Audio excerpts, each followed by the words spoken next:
The International Cricket Council (ICC) on Thursday released schedule for period 2015-19, thus confirming India as the venue for ICC World Twenty20 2016.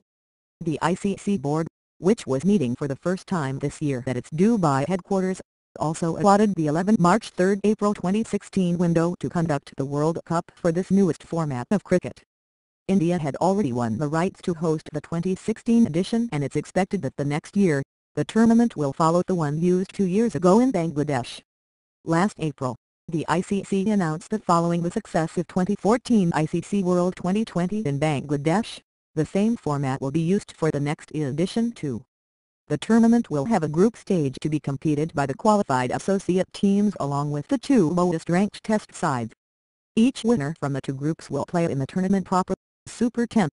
Notably, it is the only ICC tournament allotted to India during this 4-year period.